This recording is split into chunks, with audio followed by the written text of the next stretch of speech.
It's going down like this, motherfucker. Nigga get mad. Say, motherfucker, what you mean you ain't gonna let me in this funky joint? Much money I done spent in here, nigga. I knew your mama when she was hoeing. Hump, baby. Shit, bet I do it over time. Fade that, nigga. Shit. Bar, bet the bar, off time. Shit, boy, I'm trying to make me some money. Boy, I'm hungry as a hog need. Slap Jesus. Shit, gotta be a Jesus, cause too many black folks.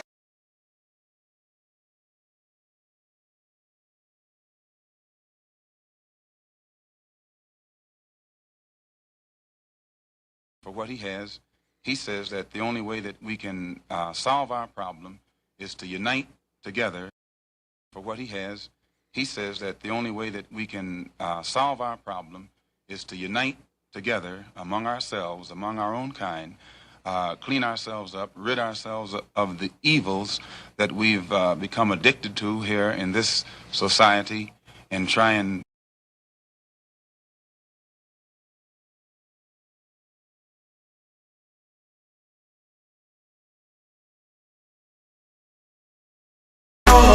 This ain't loud enough. I'm still trying.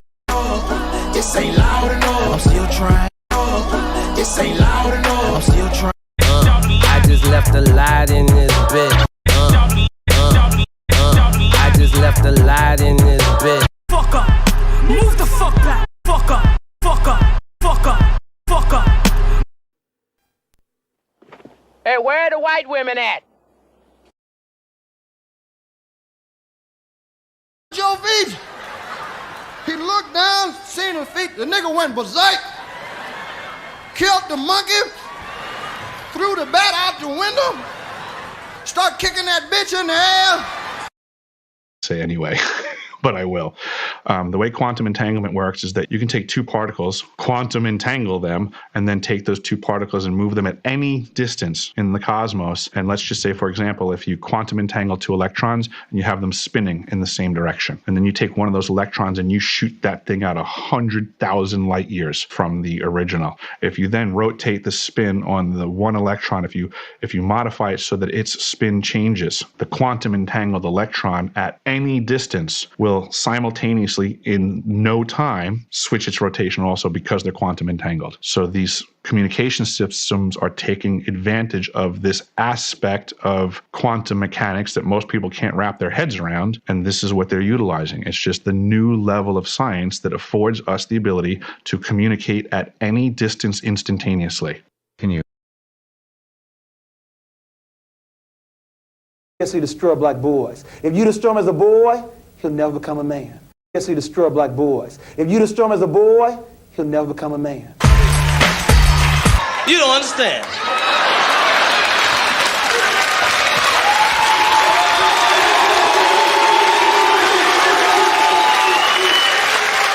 I ain't scared of you motherfuckers.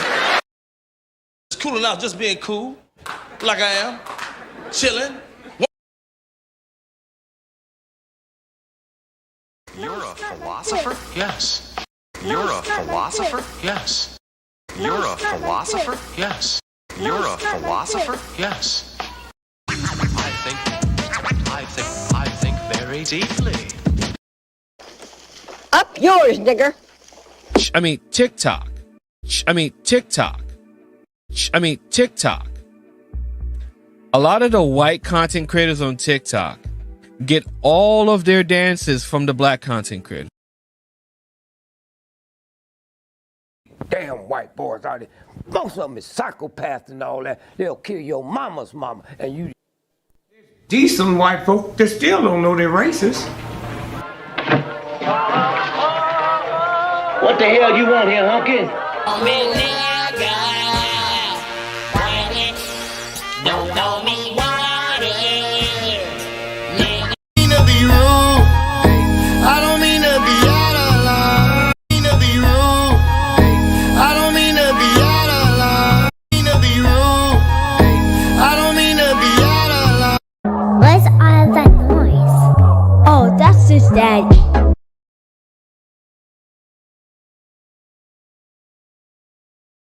Used to snort cocaine, now I fiend for the check, yeah. Used to snort cocaine, now I fiend for the check, yeah. Doing the styles on them like it's. Your lines are still open.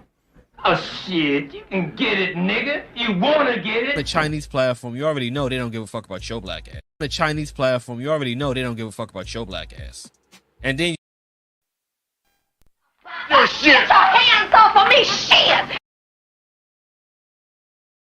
Baby, I'm a walking dead man, is what they call me when I come. Baby, I'm a walking dead man, is what they call me when I come. I hit the loop juice and pulls up in the deuce.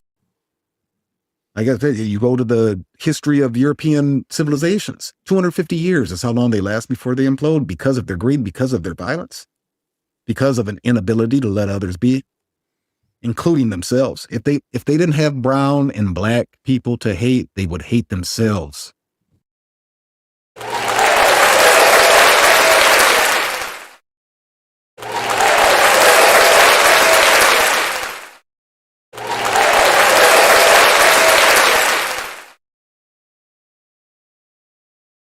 Baby. To the east.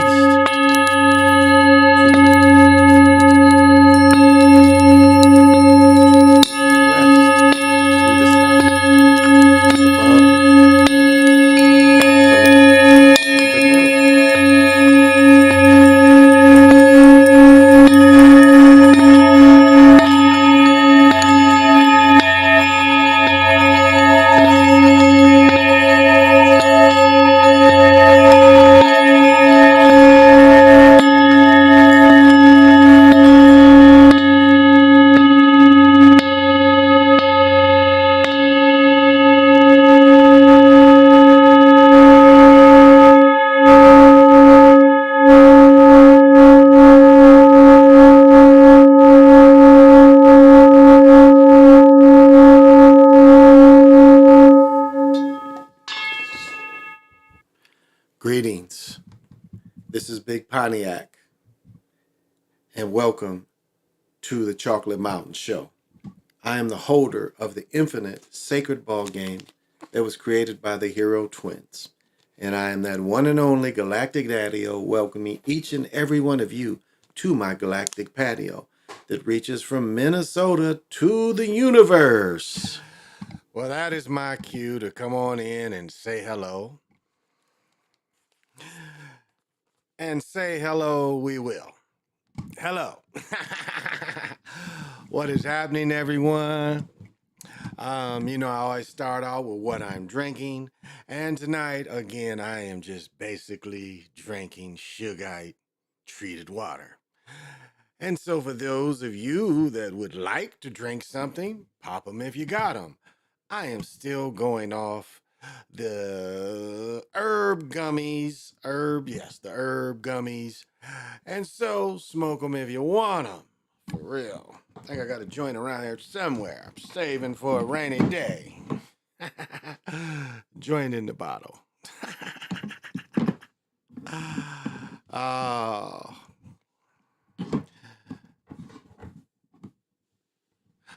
And good evening, everyone. Good evening. I see that Brother PJ is in the house. And I know he's always a man that can control his... My bitches. You saying you can't control your bitches? What? And I know he definitely has. You got to have vision. I see Jamar. 3224. And I know he's definitely got to have. You got to have vision. Dr. Sinister, what's happening? And I know you definitely got. You got to have vision. Rondo Ganja, what's happening? And I know you definitely got to have. You got to have vision.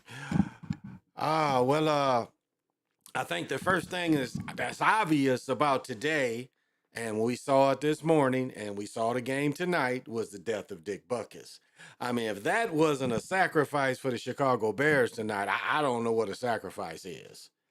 I mean, I remember again, I went I quit. I did, I think 3 hours last night. So I got up at noon. When I got up, is first thing I'm saying, it's like Dick Buckus dies. So Chicago plays and Dick Buckus dies. I mean, come on, that's a gimme. That's a give me that Chicago was gonna win. Remember, Chicago was 0-4. Commanders was 2-2.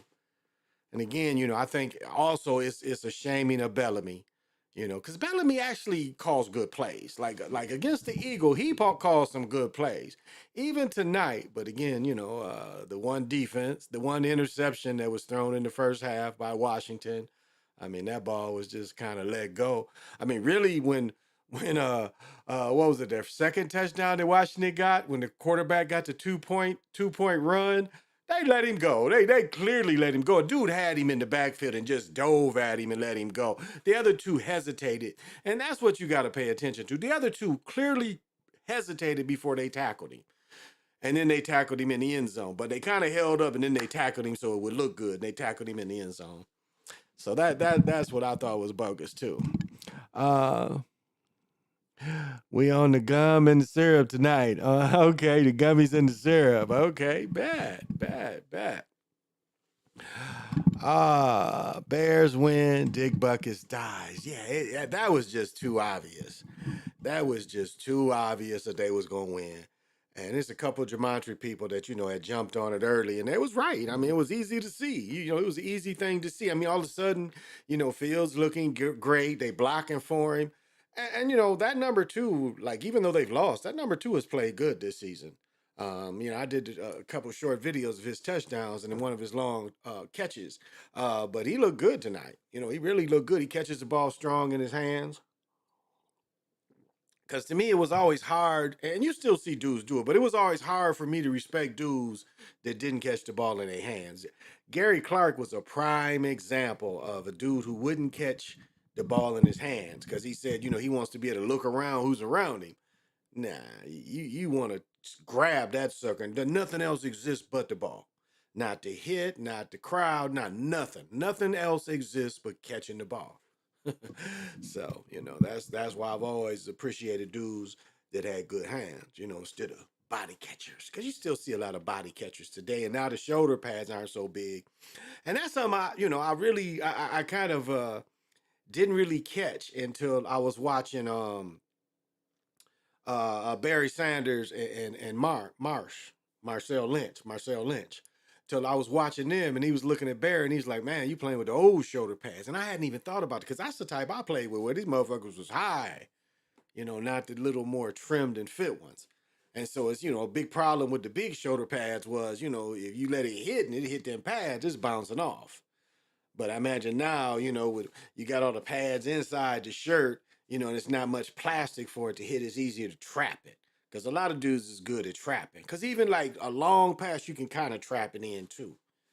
So, and it's the difference between having to catch like this and having to catch like this. It's a big difference.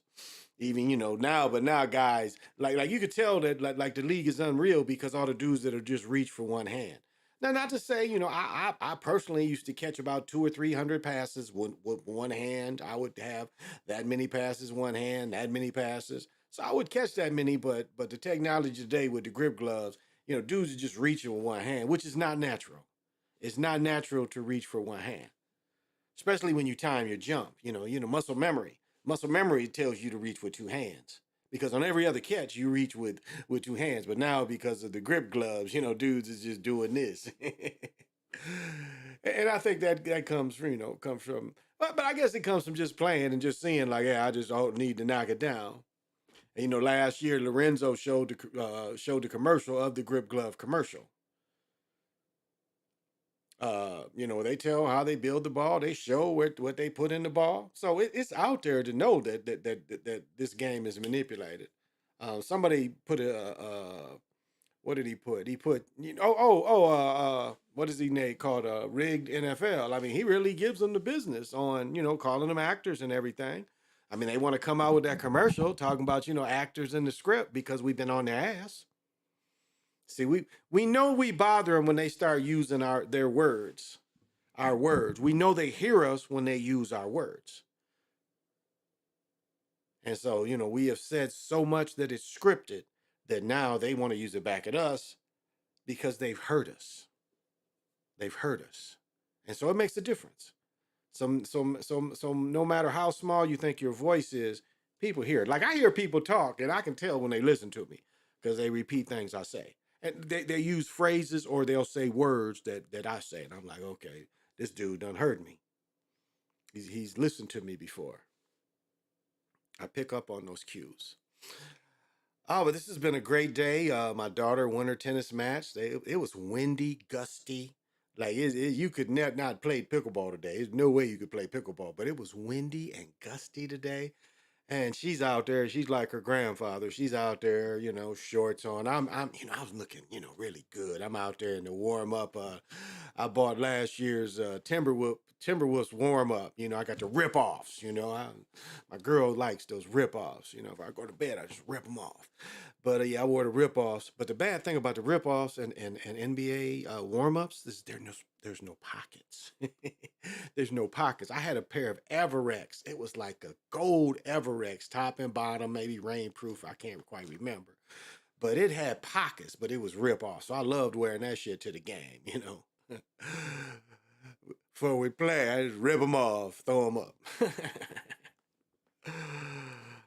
So watch the young ladies play tennis. And see, like when I say I'm the holder of an infinite ball game, I'm at the tennis court. It doesn't matter what the sport is. See, that's the part of, I guess that's the part of being a god, is that that you can set yourself into something simple, knowing it's not rigged, and get the beauty out of what you are the holder of.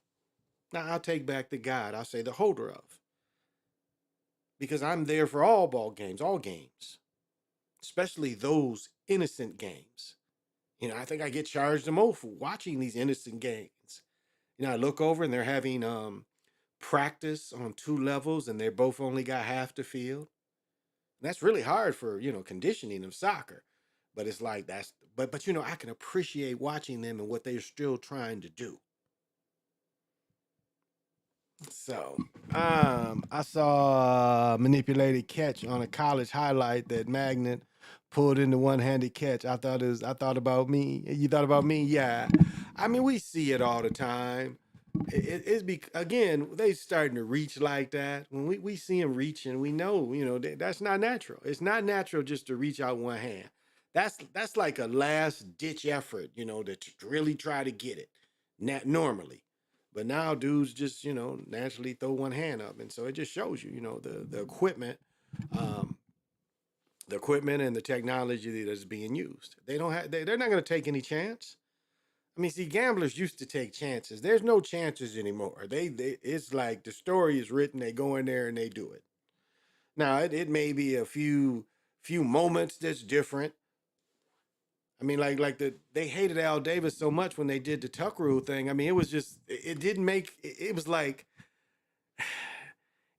almost a reset in sports. Because of the natural, it was like really almost a reset in sports. I'll give that to the Tuck Rule. It was a reset in sports, I think. Because the naturally normal, the way sports ran, Brady's done. Brady's done. He's fumbled. Belichick hates that he fumbled in pressure situation. He's done. There's no Brady. And remember, all Brady is they made Brady into Michael Jordan. Because if you look at Brady, there was a picture of all 3 of them. It was Greasy. Was it Henson? Oh, what was the other quarter? Henson, where Brady would start the game and the freshman would come in and he'd finish the game. I mean, that's who Brady was. Brady was a dude that really shouldn't even got drafted. That's why they drafted him, last or next to last? I mean, it was all the act from the very beginning. But again, that was probably a change in reality in sports right there, because it had never been cheated like that openly. Like they had never cheated just while we was watching the game. They never cheated like that before. We may have seen bad referees, but we never watched sports where they just made up something to change the game and change the outcome. And despite, dude making those kicks in the snow, they still changed the outcome. That call changed the outcome of the game. And so that was for them a ripple in sports, and they saw that they could cheat on the fly and people would still love it.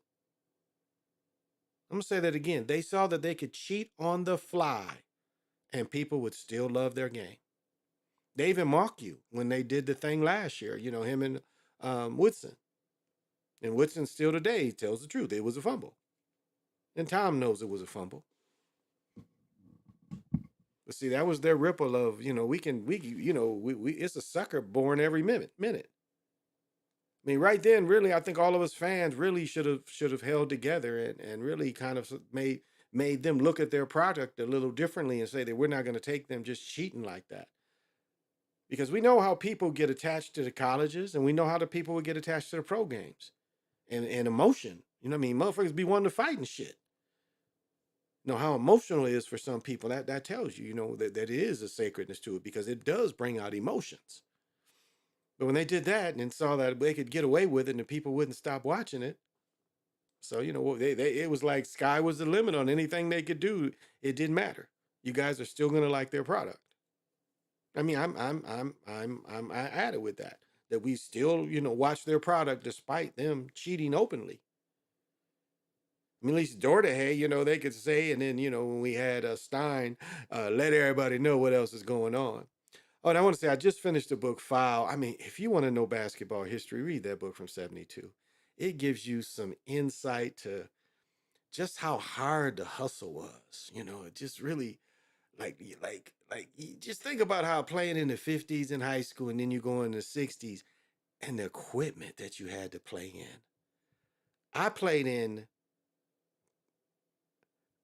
in Chuck Taylor's my 10th grade year after playing in Pro Kids for 2 years and then playing in with a pair of Adidas and then going there and wear them horrible shoes. It destroyed my shins.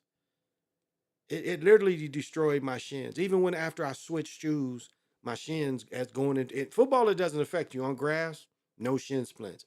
I got on that hard court, and it was and again, all summer I don't play in whatever those shoes. I gave them to somebody because I had 2 pair.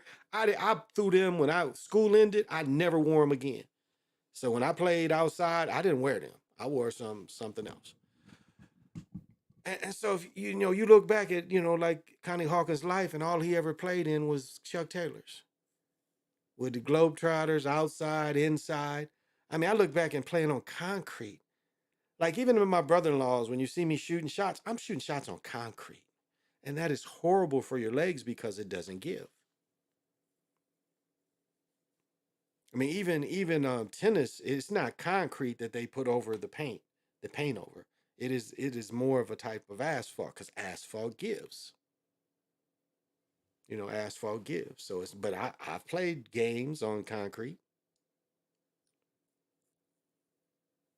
And I'll tell you, people that played consistently on that stuff, you talking about dudes getting older and having hip problems. Yeah. This is what happens to dudes, because in young brothers' minds or just young men's, it's like we're just playing. We're just playing to play. Anywhere we can play, we'll play. And we're cool with that. But but now people are sophisticated to know, I can't play on that. It was like that's why, like, it's funny when I started seeing the generation that would be like, nah, we ain't playing outside. I thought that was interesting that they didn't even want to play outside because my generation was like, how y'all gonna get any better? You guys don't play against men, and sometimes the only way to play against men is outside. And then there was a generation didn't even want to play against men. They only wanted to play against, other high school dudes. And I know I was definitely not like that. I was definitely not like that. I saw early that I could play against men not being good. And really, like, I remember in 8th grade, I was so frustrated.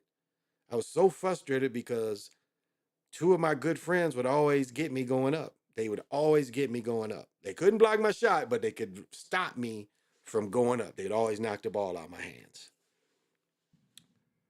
But doing that to me all summer when I was 13, When I got a little taller, got a little stronger, it helped me get quicker. And all of a sudden, it just helped with that early rise. That early rise. And it was from them stealing it. Guard-like dudes stealing it. But that next summer, they couldn't control that thing. And I could get it over anybody. So I mean, as I talked about last night, I looked at dudes who didn't, and maybe I didn't even bring this up, but I remember I was thinking about this. Like, I looked at some of my friends that didn't play. Like, this park I grew up with, Lacrone Park at first, it was old, and it had what parks have here. It had a wading pool. This must have been like 64. But I remember going there, and this place had a wading pool. I was so big, I really just had to follow my cousins. I was so little. I had to be like 2, 3 probably. But, it'd be 6, 7 of us walking. The girls got me. My 2 older girl cousins, I'm with them. And we all went in the wading pool. Years later, they covered it up, and the park had, but even at that wading pool, it had hoops. And then they kind of refixed the park up, and they put the hoops way over here. So we played way over there where the tennis courts are now. But I just often wondered about my friends who didn't play there. I just often wondered about that. It's like, where do these dudes play? I just didn't get it. Here, I can play against all these old Kalamazoo greats, guys coming from the college, semi-pro dudes.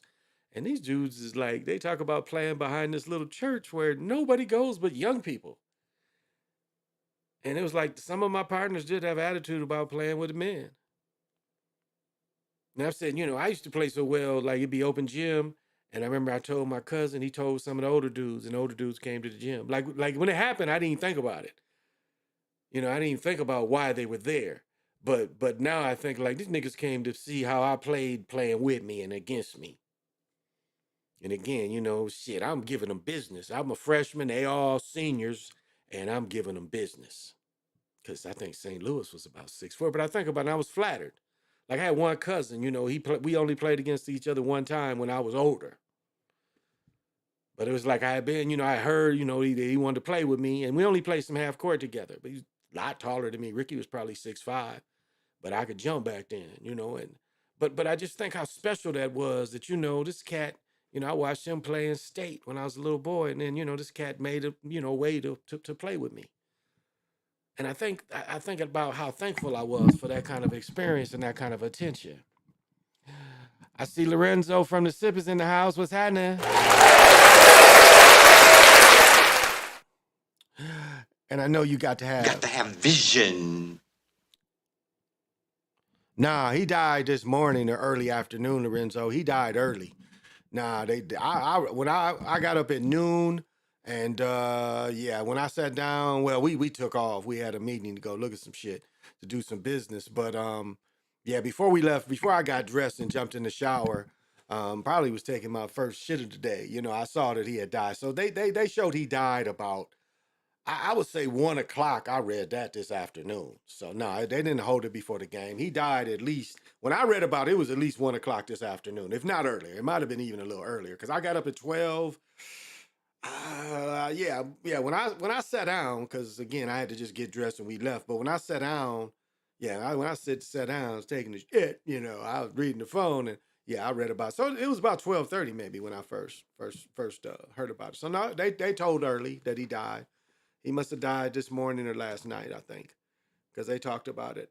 And, like Dick Butkus suffered what Gale Sayers suffered, where he was hurt on purpose. Like Dick Butkus and what a lot of defensive players, and luckily Merlin Olsen and Deacon Jones was able to avoid this shit by playing next to each other. They was really able to avoid it by playing next to each other. But Dick Butkus, what would happen is like, there'd be a play where a dude would engage him, and then somebody would come from his blind side and go at his knee. Now, that's illegal now, but that was a dude named Conrad Dobler that he was great at that. And sometimes it wouldn't hurt you when they would hit you from the side like that. But that's how they destroyed both his legs. And this dude Dick Butkus was so intense. Again, he went to the University of Illinois, but he was so intense that this dude, when he saw his girlfriend in the car with another dude, he was at practice.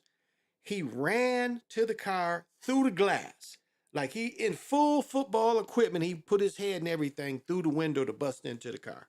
He was that crazy. But he was one of the first dudes that really aggressively, tackled hard. Let me see. We probably can find some Dick Buckus highlights. Let's see if we can find some Dick Buckus highlights. I've said before, my first two jerseys was Dick Buckus and Lynn Barney.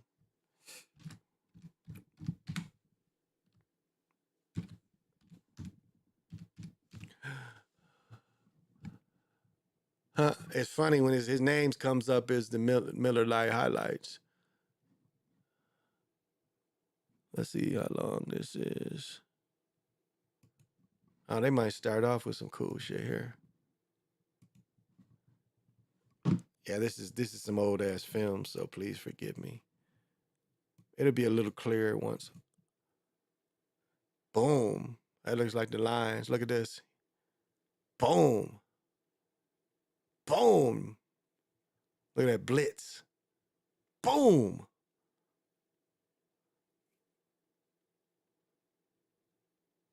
You can't throw that arm like that anymore. See? Threw that hammer. Dude's pissed. He hit that nigga with that hammer. I hope they show where what's his name for the Lions? Number 80, Charlie. I can't even think his name, but Charlie Sanders. Look at that hit. See why they want to get rid of him? Look how he had his arms wrapped up. That's all wrapped up. Tape. Look at that. That ain't even no pad. That's the pad on his forearm. It's got to be his rookie early year. Look at that with the broken bird cage. Look, that's Charlie Sanders. That hit on Charlie Sanders. Boom. Boom. Let's show that hit on Charlie Sanders again. Where was that Charlie? Oh, right in here. Watch this Charlie Sanders hit. And I had a jersey just like that, 51, just like that. Watch Charlie Sanders. Boom. He gets him again. Watch, just another one. Knocks him down. Knocks him down. The next one I think is another Charlie Sanders, the one where he catches it right there. He nails him right there. Look how he nails people. You see why they hurt him on purpose? No fear. He went full throttle. Look at this. That's Leroy Kelly. Full throttle all the time. Full throttle all the time. Howard Mudd. There's more bucket stuff. Nah. As a child, definitely one of my favorite players. Gale Sayers was my first favorite player, but it was Gale Sayers and Dick Buckus. Let's see. Greatest hits. Oh, this freaking talking. I always want to see him hit people. Oh, this talking. But it's going to be a lot of, but if cats ain't used to him, why he made. Now, he never played on a good team. But yeah, I think he was all pro like Gale Sayers, 4 or 5. His first 4 or 5 years, he was all pro. And what's funny is about Dick Buckus, this is, it's just, what does it say? Most Pro Bowl selections. Yeah, Pro Bowl don't mean you all pro, though. It says right here. Most Pro Bowl selections by a Bear. Pro Bowl ain't all pro. 8 consecutive from 65. See, that doesn't mean that he was all pro. That doesn't mean he was all pro. But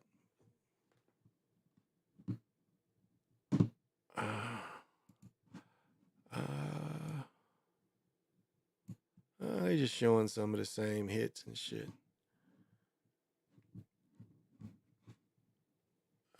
So this is the ESPN thing to him.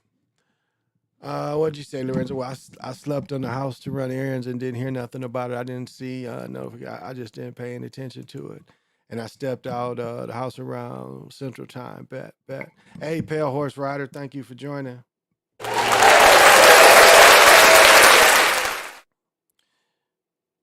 Got to have vision. Yeah, it came out a little bit. So thank you for joining. Yeah, it came out. But what's interesting is, what they like the other thing when I looked him up. Oh, here's some more. Okay, of him hitting. Okay, this is cool. This is some more hitting. I like the old time hitting. And you know, this is another part that we forget is about this '60s football when they played on the football fields. How horrible the fields were. I mean, I've got some pictures where, and look at that. You know, these was called bird cages. You know, this is a bird cage face mask, and he had this cut off. And I remember Squirrel at running back wore this, but this is old, simple, you know, just the white C on the helmet, no stripe or nothing. No stripe or anything, just a black helmet with a C. Damn, he hog-tied that dude. Ooh, he tackled his own teammates. Ooh, ooh, ooh. Man, he like shot out a gun at these mugs. It's the same plays. Look, he's hobbled there. Look at him limping. If you see him running, he's limping there. So this is, you know, older guy. Look at that. He just, ooh, that was a nice the way he shedded him. I mean, even though they weren't a good team, you know, he still was a good player. And he never played, him or Gale Sayers never played on winning teams. Not really. I think their first year, they missed the playoffs. Barely missed the playoffs. In today's, they would have made the playoffs. But back then, you know, was, ooh, like dudes just stop. Like dudes just stop. Wow. Look at the dude with the white face mask here. You see that white face mask? It's old Cleveland Browns. Oh, looked like he knocked his own man out. He did. He knocked his own player out. He knocked number 17 out. This is Audie Taylor. Lions. Look at that. That's just a punishing tackle. They don't let you do that anymore. You just can't punish them anymore. You can't throw them down and land on top of them anymore. Norm Snead. Norm Snead on the motherfuckers. That's Norm Snead. Shit. He's slamming motherfuckers left and right. Boom! Threw that hammer on him. That's that hammer. Look at him just pushing the center all the way back. It's old with his knee hurt. Look at it. Look, just destroyed that guard. It's some of the same over and over again, you know. Charlie Sanders right there. Go through him. Go through him. And some of the same ones over and over again. He knocked the shit out of Charlie Sanders. No, that's Greg Landry. Right there, that's the hit. That's the Charlie Sanders hit right there. Well, that's my favorite book right here when he throw to Charlie Sanders. I was just thinking of this like, nah, it's one where he come over the middle. Man, look at that shit. When they use it. This ain't even a penalty. This ain't a penalty or nothing. This ain't a penalty. Watch that motherfucker come over the middle. Greg Landry drops back. Look at that. Threw it high and Charlie tried to get it. Yeah, he paid for that shit. Yeah, that's that black jersey with the NFL patch on it. That's the one I had. I mean, I wore those jerseys till the numbers wore off. They was washed so many times. He's older here. Yeah, he's older and, you know, had a couple knee operations as he got older and wasn't really moving that great. But he still loved the game. You know, now look at how they did. They changed the helmets. Did you notice that? See, now the Bears helmets, they added the red. See that? See how they added the red? Still no stripe, but they added the red inside or the orange. It's actually orange because their other color is orange. So that's interesting football history. I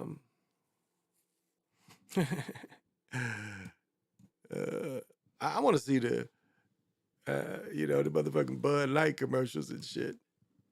This nigga with the Bud Light, because that's what came up too, was all the Bud Light commercials.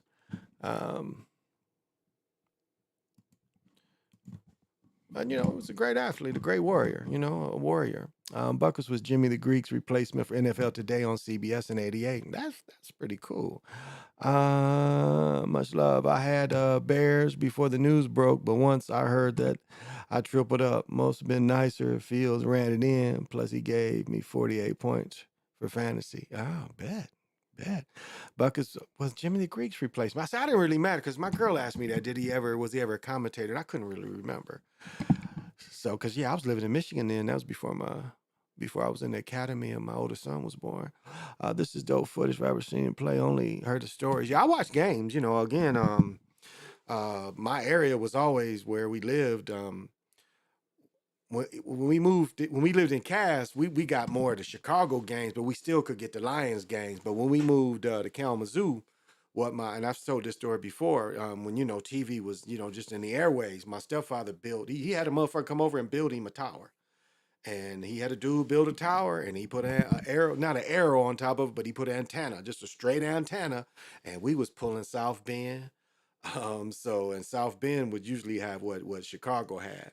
So and maybe that was how we was pulling WGN, but we was still getting the Bears games because my dad, he was more of a Bears fan than I was. But my stepdad loved the AFL, so we would always have, because I had the old black and white TV, he would go get it. And we would always watch two games. If it was a doubleheader, and back then sometimes it was like an AFL, NFL doubleheader, both channels. So it was like you could watch two games because they had both double headers, and sometimes it was just like they do today. But back then it was AFL, NFL games, and people forget that it's switched now because back then, well, it's not really switched, but then NBC was AFL, and that was odd. Those years the NBC had the NFL package, the NFL, but the AFC, the ABC, NBC is the one that brought in the AFL. Which made the AFL, a lot more successful.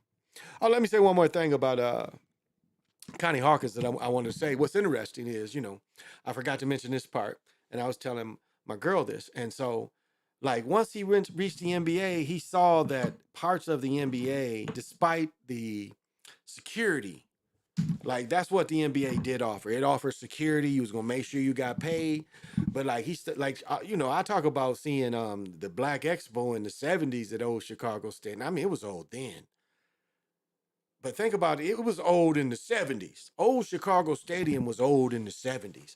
So Connie Hawkins was going to these places, and some of these places in the NBA didn't have heat in the locker room. Some of them didn't even have lockers. They just had nails. That's how, I mean, so it wasn't that, even though it was an upgrade, some of the same problems he saw in other leagues, he still had. So that's an interesting perspective if you look at, how long it took for him to achieve something and then to finally make it. One thing I never didn't know is that he was thinking about going back to the ABA, and it was a crazy contract. I wonder if it have went through, because the company that bought the team, they ended up folding. Like, he was going to play for the Pittsburgh Condors. And it was a twist of fate, to go back to the ABA. But the NBA gave him such nice cheese. Hell, when he turned 42, he got $500,000. So, I'm sure, from that point on, his life should have been, gravy. So, but yeah, interesting book. So, this was one of my favorite players.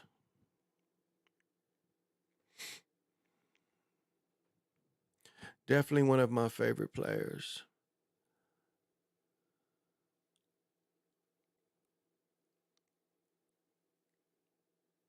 Yeah. I was catching I'm gonna like this so I can go back to it. All right. Oh. Oh, I know what I need to show. It was more debauchery, I think, up here. Maybe not though. I did read some bullshit this morning, so. And then we got the baseball games. Some of the baseball games I think are starting tomorrow. I don't think it was any on today. So let's see.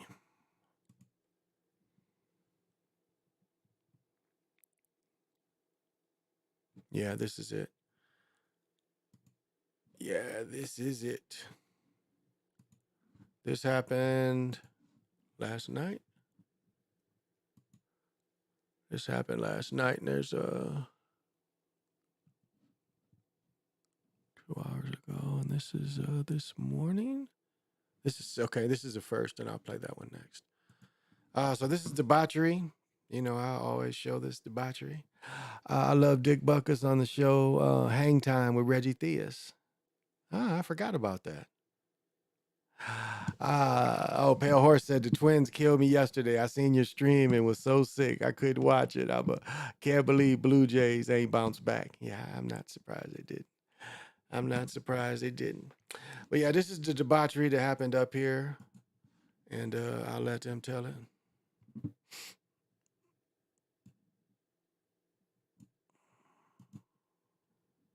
In St. Paul, we've now learned the victim killed was a 14-year-old girl.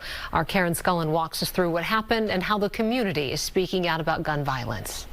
Police say about 100 people were gathered outside this apartment complex last night when multiple shots were fired, leaving 4 people hit and this car riddled with bullets.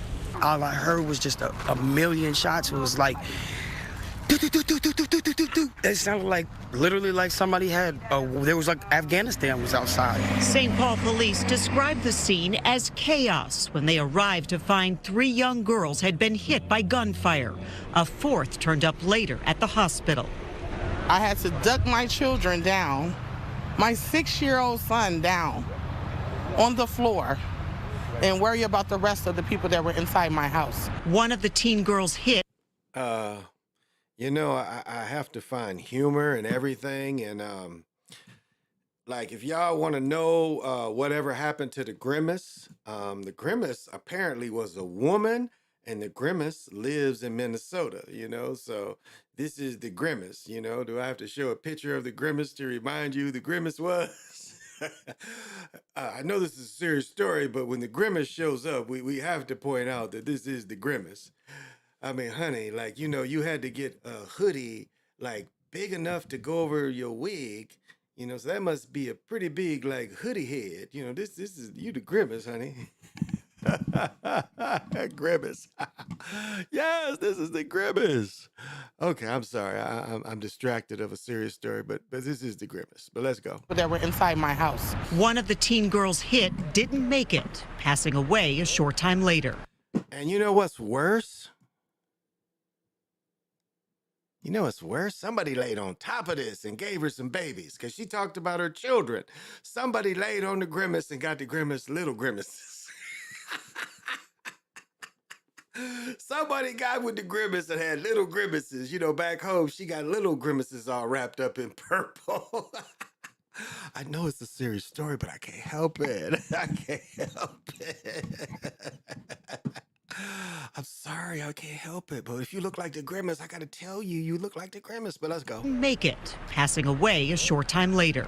The stretcher with the other girl looking, just laying there lifeless. When they took her to the ambulance, it was a lot.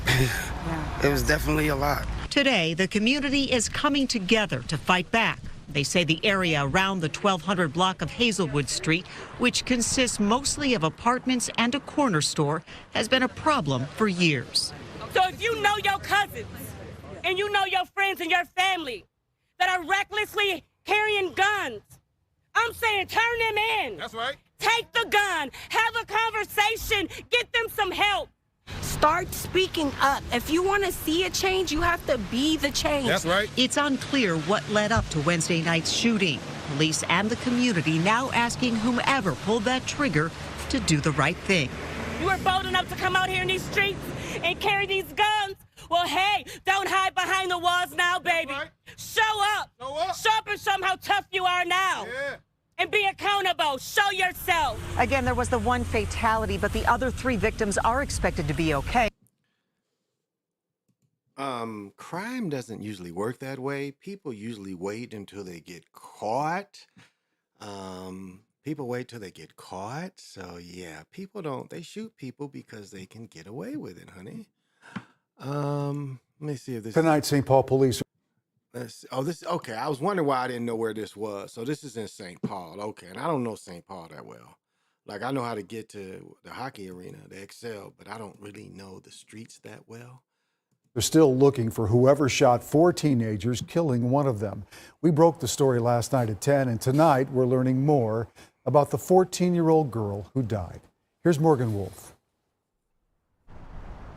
A somber start to the school year at St. Paul's Highland Middle School. Students and staff mourning the loss of 8th grader Monica Hawley, who was shot and killed Wednesday night. This could easily be your child. This could easily be your mother, your grandmother. It could easily have been anybody that lost their. Okay, well, I don't mean to be rude, but I don't live around a lot of darkies, so my daughter don't live around a lot of darkies, so we don't have to worry about this thing. So I don't mean to be rude, but this is something that I don't have to worry about. I know everybody that lives around me, and they're all pretty okay people. I just had to get that in. So I think some people have to worry about it more than others. Okay, let's go. Life, it didn't have to just be that one person. Holly was one of 4 teenagers shot in the incident that happened outside of an apartment complex in St. Paul's Greater East Side neighborhood. This was near the intersection of Hazelwood and Maryland. Bullet holes riddling the area. And I'm gonna say this. My daughter, again, where we live, it ain't like this. Ain't no hoods where you can go hang out. We live in small little towns where there's really nowhere for teenagers to do this. Like where she would go if she had to ride her bike or walk would be to go get some ice cream. And there's not a lot of constant, not a lot of niggas mad at each other where you go get ice cream. You see? Or even if she went to the little local store, whatever, there's not a lot of mad people around there. It's just people that really just get gas, air in their tires, get them some cigarettes or some chew, and go on their monkey ass way. So, my daughter wouldn't be, like if she tells me she wants to go hang in the town, I'm like, I don't know about that. I don't know about that. So it's to teach them to make decisions that like where was, Nick says it best. Where was their daddies at? Yeah. St. Paul police say that this is an area sadly all too familiar with gun violence. November 2019, police say 1 man was killed and 1 injured in a shooting. June 2020, someone fired shots at officers and it ended in a crash. 3 months later, police say a 14-year-old boy shot a man in a pickup truck. We want peace in our streets. We want healing in our streets. We want our babies to make it to their Well, I think you should have moved back in 2018 when this shit started. beds at night to wake up to have breakfast with us in the morning. That's right. Community members at their wits' end. And we cannot. So we are tired. So again, whoever you are, show up and do the right thing. People need to focus on their mental health, focus on your surroundings, and be the change that you want to see. That's right. Police are working to figure out. I thought Obama was for change. What happened? Was no change, Obama? What led up to the shooting and whether the teens were initially hit. Witnesses told them that a white Acura was seen leaving the area, and tonight police are asking anyone with more information or videos to call them. You damn right. Ready? Say, catch me if you can. You can't catch me, I'm the gingerbread man. I like that.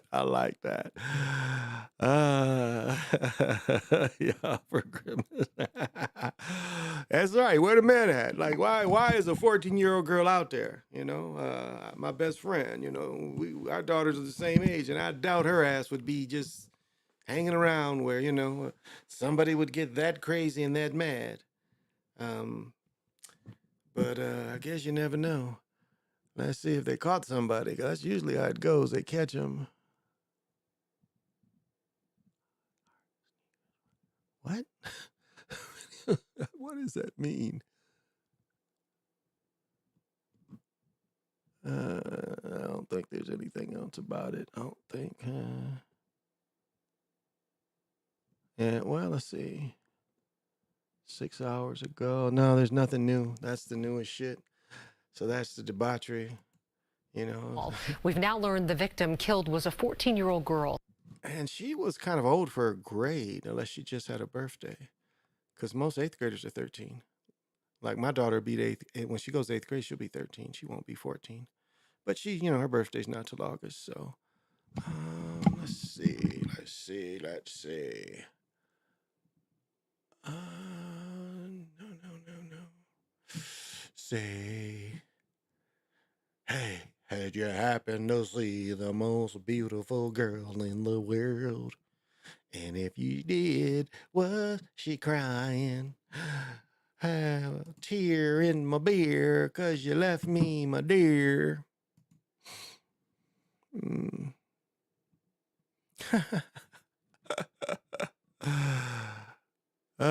Here we go. This is here we go.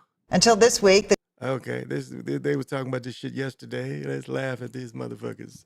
This is the Great White North, and let's see what they got to say. The Twins went 0-18 in the postseason. That is a record-long skid in the playoffs. There's no doubt it's been a while since Minnesota has seen a championship. So, could we be cursed? Good question. Heather Brown spoke to some diehard fans in between the Twins playoff games. I think this is the Twins' year. This reeks. This smells like 87. Oh, I'm so excited. All the way. They're going to go, well, pretty far, at least. There was a bit more optimism from the under 18 crowd. How do you think they're going to do? Probably win. We'll win. So I'm always just really excited about what's going to happen. Do you believe in curses? I don't personally believe in curses. Vittorio Odona has been This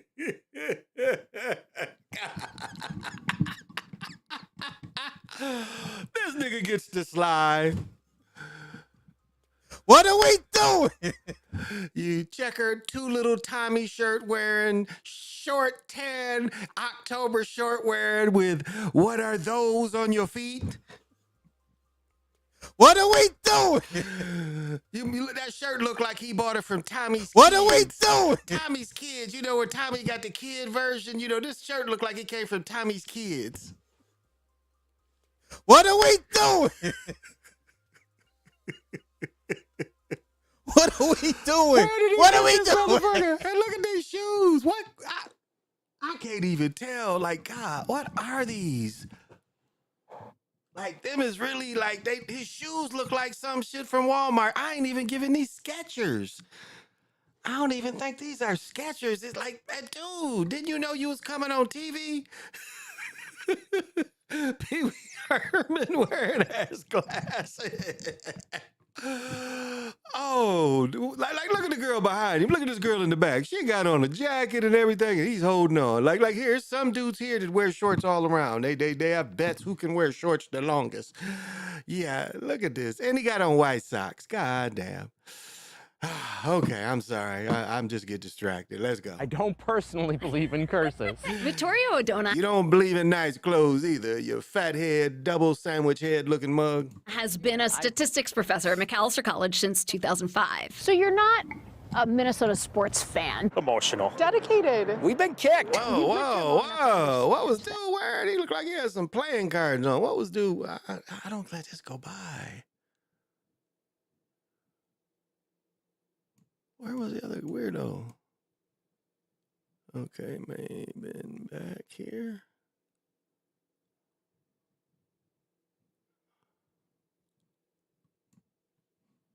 Huh. Vittorio Odona has been a statistics professor at Macalester College since 2005. So you're not a Minnesota fan. Emotional. Dedicated. Oh, there he is. Whoa. I think I know who this cat is. Yeah, he wears the Viking shit too. But look at this outfit. Like that, you know that's custom made. That's some custom made shit right there. Like I bet he got twin draws. I must say he's stiff. I really can't knock his game. Like you went through all the trouble to have a nice suit, but you could have stepped up your game with the hat. You really could have stepped up your game with the hat, because your hat's not stiff. The rest of it's stiff, but your hat game is weak. Maybe this is the lucky hat. I don't know, but it's ugly. But you could have did a better job with the hat. But let's go. Dedicated. We've been kicked. You've lived here long enough to understand them. I do understand. Next year, perpetually. Next year is the year. I think that people are easily convinced that they are seeing something anomalous. Like the stats in this video. This tweet shared by Andrew Woodruff shows That uses Vegas odds to predict the Twins' 18-game playoff losing streak. 28,524 to 1. The mechanics of these calculations is not wrong, But not a fair question. he says instead of choosing 18 specific games after the fact, we'd have to look forward and say, what are the chances that they're going to lose the next 18? Well, look at the Chicago Cubs. They were 100-plus years. And everything. A lot of different What kind of shoes? I didn't know you could get twin shoes like that. Ooh, look at the shoes. Yeah, he has twins on the shoes. God damn. He's got, where do you get twin shoes from? Not that I would want them, but, and like, look at the Blue Jay fans. Like, he from Canada, so, you know, it's warmer than a motherfucker for him. That's why this nigga here ain't, you know, this nigga's, look at that shit. He's from Canada. He got the blue, he's not cold. He's like, hey, this is normal weather. Damn, like, I just don't get how you just, like, look at this. You know, you see how you can put your uncoolness on your children. You know, look at that. Look, he got it looking just like him. They both look goofy.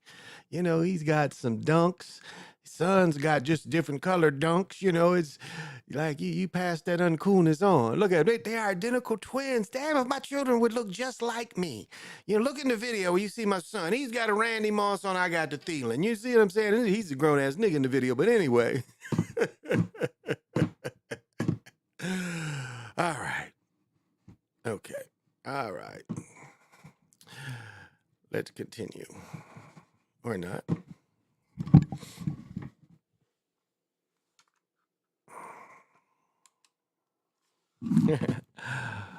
Oh, I think Texas beats Baltimore. Then Skull and Bones theme this year is strong with CT. Connecticut with Denver Nuggets logo.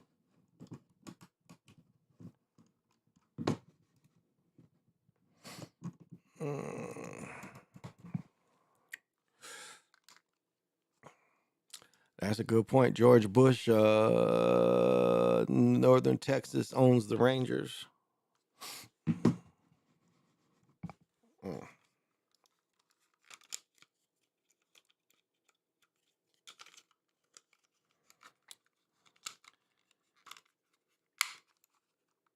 I'm gonna have to go downstairs and get me another.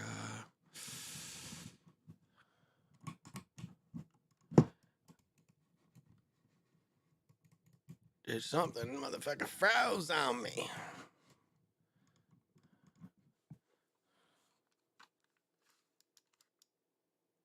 think I'm gonna have to go get another battery for my mouse.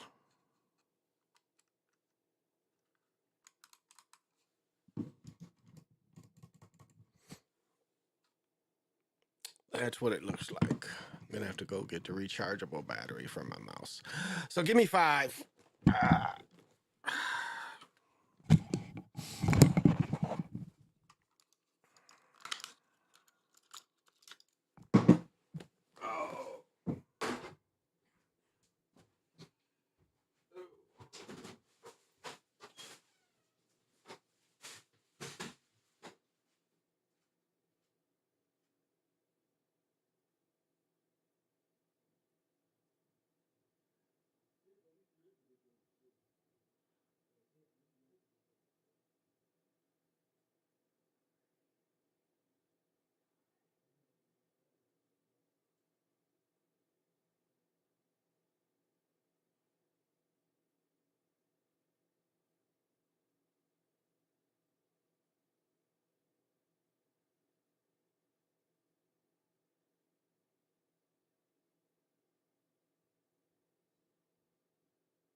Let's see if this is the answer.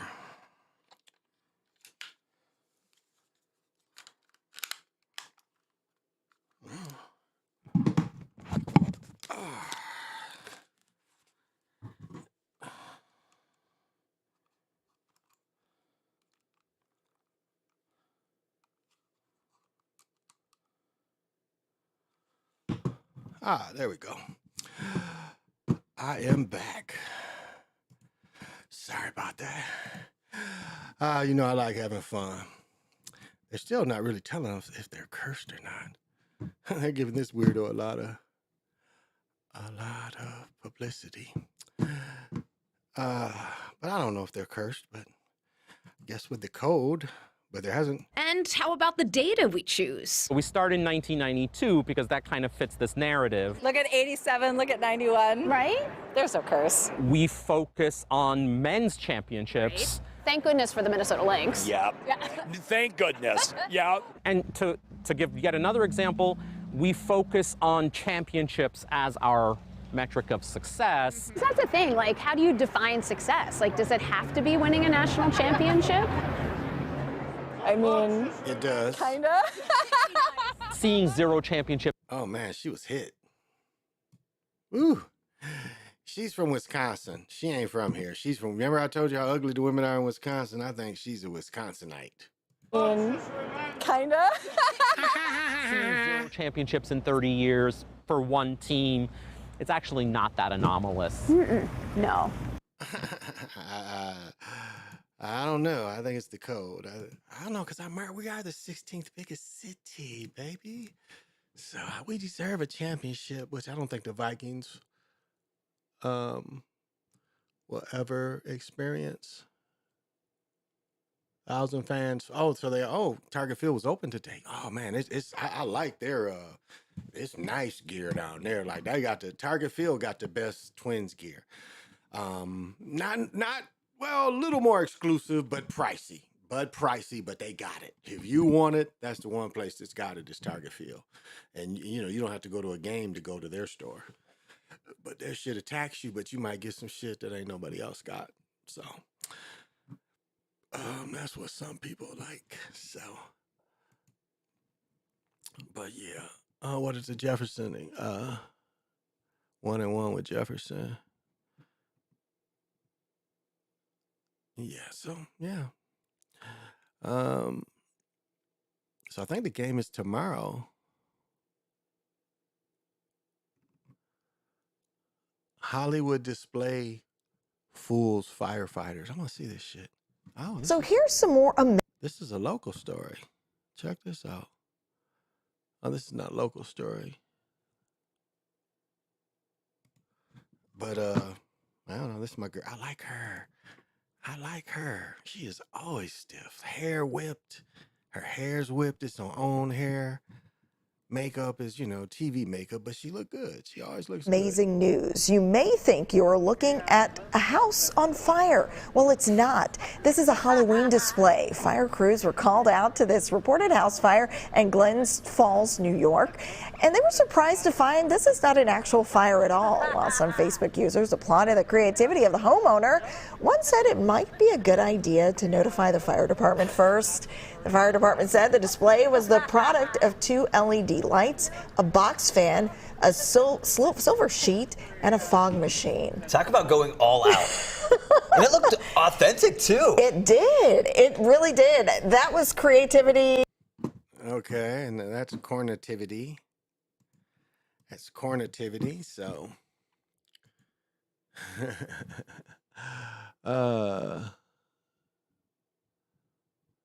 Wow.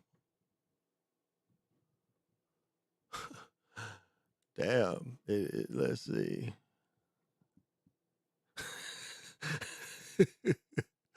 4 charged with assault after a beat down at Cheddar's. I know it's not funny, but the shit sounds funny. Baby elephant disrupts reporter's piece is filming. Some of this shit. Oh my goodness. God damn. Yeah, some of this shit. I'm stay away from this shit. But it's so this is the kind of funny shit. Funny non-debauchery story, but it's just funny. You know, in that story I did yesterday, what they did to dude. Yeah. to get that money and all the people. So it's again, don't go to jail here, I guess. I guess they pretty rough on you in jail. If you have a heart attack or get sick, there ain't nothing to do. So go in jail and healthy. I think if you're going to jail and you're healthy, you might be okay. I don't know. I know a lot of people. It's funny, like when you don't work, it's interesting. The days, like, why did it get lighter? Right there, it got lighter. Why? Oh, maybe me moving made it lighter. I don't know. It seemed like it lit up when I moved.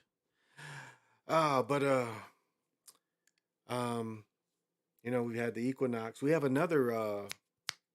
What do we call it? The 14th. We have a eclipse coming where if you live in the southwestern part of the country, you should be able to see a little glow coming out from the moon. So the further southwest you live, probably is the better of your chance being able to see it. And I know Derek, who created Gematinator, and one of y'all got Derek's channel. Put it on here because I don't really remember what it is. What did it say? Max Seltzer's magically healthy as we go to Texas. Wow.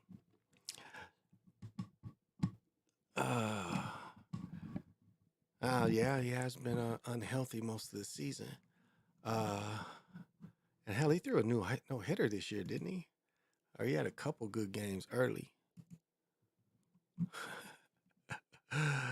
Oh my goodness. Tupac's murder. They show it. Who cares? Bus stop stabbing. 8-year-old arrested, charged with murder. Damn. Okay, where did they get this shit from? Starting out in New York City. Oh, this is crazy. Okay. It says Brooklyn bus stop stabbing, 18-year-old suspect arrested, charged with murder. Debauchery. Okay. This is debauchery. Definitely debauchery.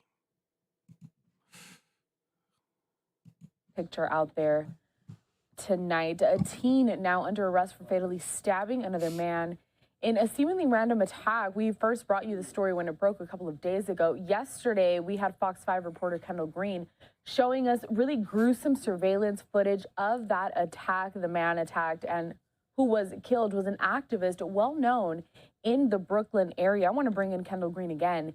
He has that latest update after that suspect was finally arrested and charges were brought forth. Candles and a note reading, "In memory of a young life lost needlessly." They now stand where Ryan Carson and his girlfriend last sat before the social justice advocate was stabbed to death at a Bed-Stuy bus stop. After days of searching for the man behind the knife attack, police arrested and charged 18-year-old Brian Dowling in the brutal murder caught on camera. Watching it was insane. It was just I know a lot of people in the area, and to think that somebody would just do that over such a small situation is sad. Fox 5 cameras rolling as the teen was walked out of the 81st precinct by police teary-eyed Thursday afternoon, hours before his arraignment in Brooklyn criminal court. Dowling stood handcuffed before the judge as prosecutors claimed they recovered a knife and clothes matching the ones the attacker wore in Dowling's apartment. It strikes a little fear in my heart to think you can't even go outside without having to look over your shoulders to make sure nobody's doing that, because a lot of people are crazy nowadays and they don't know how to control themselves. They don't think about their actions, so it's crazy. Dowling was arraigned on charges of murder and criminal possession. The judge ordered him held without bond, while Dowling's peers in the same neighborhood where he was arrested for the stabbing just half a block from where he lives struggle to make sense of not just one life lost, but another young life altered. No teen should have that on their mind at this age, especially Wow. So let's see the first.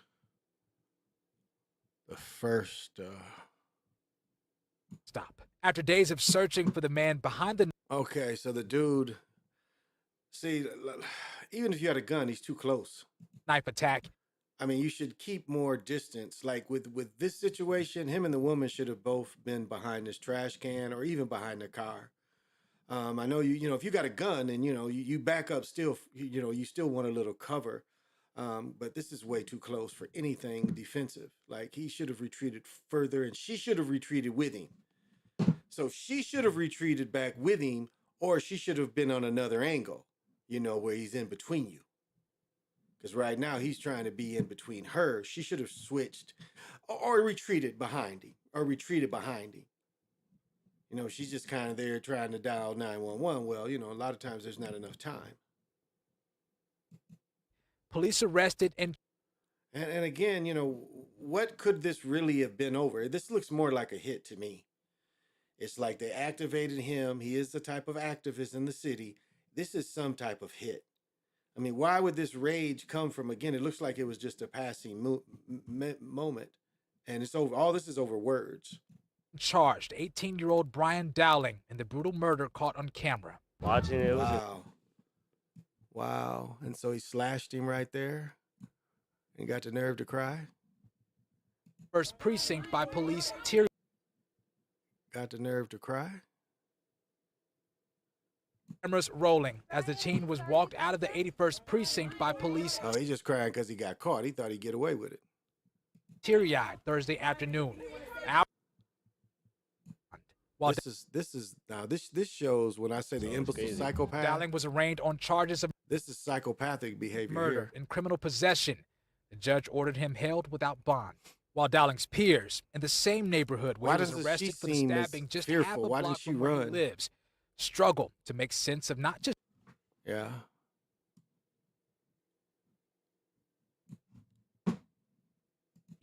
cut short. He was a big guy, had a big laugh, sort of in the sort of gentle giant category. Wow. So again, you know, you have to know your surroundings. You have to use your surroundings to your best advantage you can. And, you know, for those of you that can legally carry guns, I would rather have the gun. It's like a coat, you know, you can always, if you don't need the coat, you can let it rest. You don't need your gun when you go out, you can let it rest on you. And then you can get away from something like this. Sadly, that's only some things people know. That's all. Wow. That's all people know. Man faces federal charges in drug case. Damn. Wow. Wow, it's just debauchery all around. Debauchery all around. So they caught him pretty quick.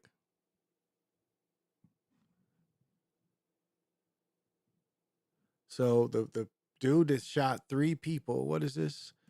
He shot 3. Did you want to get out too? He shot 3 people. What is it? Philadelphia shooter. Suspect dead. 3 officers taken to hospital. So this was, I did this story last night. The 3 officers got shot. But a little bit of debauchery. Let's see. To our coverage with our partners down at Fox 29 Philadelphia. Earlier today, we took you live out on the scene where 3 Philly police officers were shot and wounded down there. We also brought to you that press conference, the latest one from Philadelphia investigators on all of those details. But now we're going to get to a full breakdown on all of this from our team down at Fox 29. Here's their report. I like her. Breaking right now, ambushed in Northeast Philadelphia. 3 police officers shot, but thankfully alive. The shooter and another person are dead tonight. And it may have all started. They didn't tell that last night. They didn't tell that. They just said 3 officers were shot. They didn't tell the other 2. And she's cute too. Look at her. Game. Look at her. I like her. Yeah. Looks like her real hair. Ooh, look at her. She looking good. I like her. This is the 10 o'clock news. I'm Sheba Russell. I'm Jason Martinez, and right now we know that all 3 officers are in the hospital, but expected to be okay. Dawn Timoney live at Jefferson Torresdale Hospital. But first, we begin with Steve Keeley with more on what exactly happened.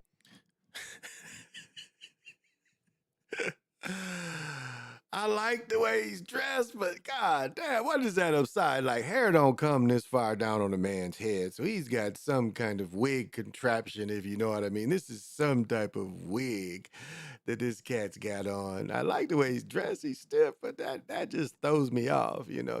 I'm not gonna quite give you the slide, but you are close with that hair. But let's hear what they got to say. Along Whitaker Avenue tonight. Steve, what can you tell us?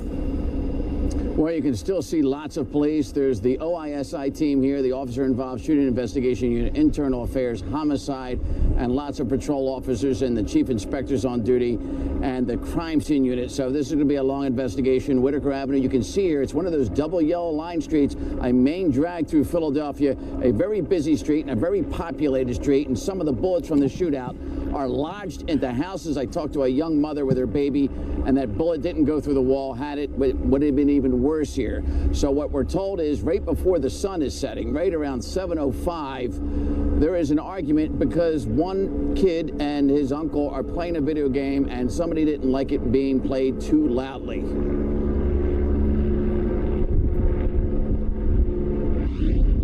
The father starts to argue with the uncle.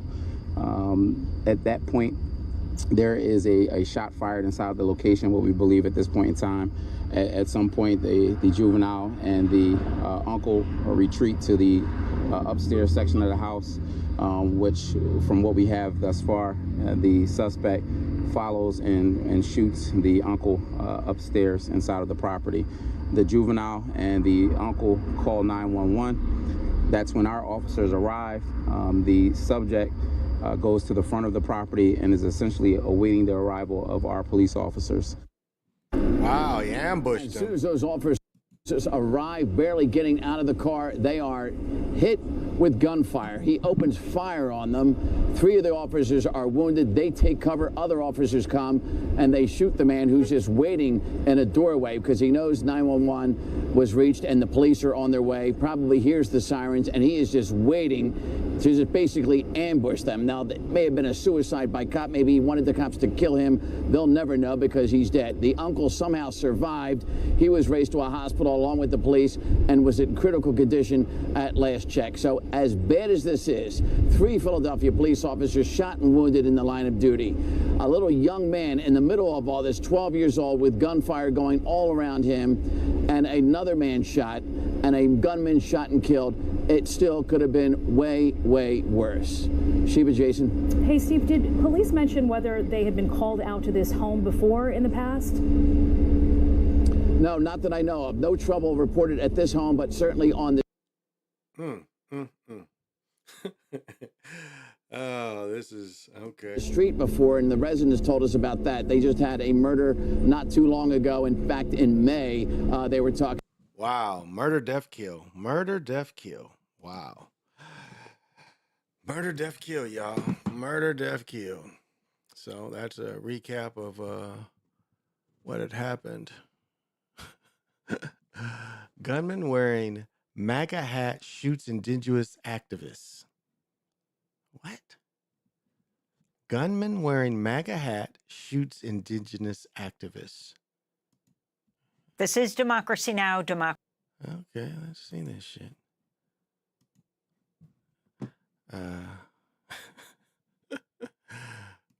What the fuck they got going on here?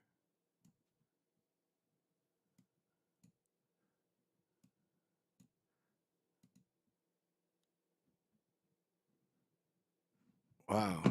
Okay. Spanish conquistador Juan de Oñate. The shooting occurred in the city of Española, New Mexico. The gunman, who was wearing a red MAGA hat, opened fire and shot Jacob Johns, who had to be airlifted to a hospital in Albuquerque for emergency surgery.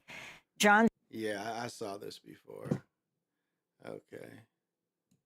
Gets him right there. He's being attacked, though.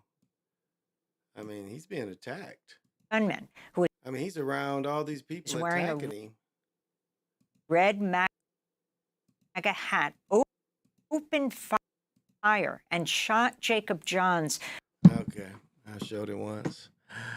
I don't usually like showing this shit, but it's on already. So, I mean, I don't know why they would get me for showing some shit that's already on here. That's kind of how they operate. Be like, well, you know, and I already put children can't do it. Can't watch me. Who had to be airlifted. Well, this is crazy. Look at that. Now, I guess he felt threatened for his life, and the only way you can make him stop chasing him is to pop somebody. Hospital in Albuquerque.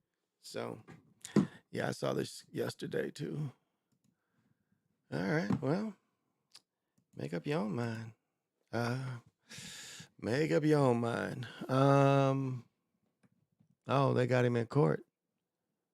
Okay, here's where his asses went to court. Okay. Yeah, so oh no, I guess this was last week. Yeah, I saw it. I wonder what they say about We him are in learning court. more about the. Wow, they got some cute ladies that working at this place. I want to see. Read this shit after yesterday. Oh, he got arrested. 23-year-old was arrested and he appeared sentenced. Okay. Okay, so he's going to court over that shit. All right. I can dig it. I can dig it. I see why the Gipper up in Pennsylvania don't go nowhere. If I lived in Pennsylvania, I probably wouldn't go anywhere either. So yeah. But it was cool up here today, as I mentioned. The way we had to dress, it's cool, like a cool 65. Matter of fact, tomorrow it rained. It did rain last night, and so I'm gonna start bringing the plants. And I wish I could bring a plant in here, but unfortunately, I don't think it's enough light. The only place I have it to stand is like right there, and yeah, it's right above outlet, heat outlet, and it would constantly dry my plant out being on that heat. So I don't know anywhere else I could put a plant in here, because again, if I put it way over here, even though this window's open, I don't think it's enough light in here. So I've got to figure that out, where to put them. I know where I'm gonna put my big one downstairs, my big corn plant. But the other ones, and the other plants are gonna go in the corner right there. I know my daughter ain't gonna like it, but they going back where they were. But they've thrived this winter. This summer my plants have thrived. So now I bring them in, get some new plant food, and I like taking care of that kind of stuff. And I like to see that they did well, and they'll do well this winter. I'll give them some plant food and plenty of water. And they get filtered water. See, now they just been getting that rain. They get spoiled when they come in the house because I only get the plants filtered water. And the water they was getting all summer wasn't filtered. So they was either getting rain or getting shit out my faucet, and not the filtered shit. So yeah. What is the schedule? What is the sports schedule?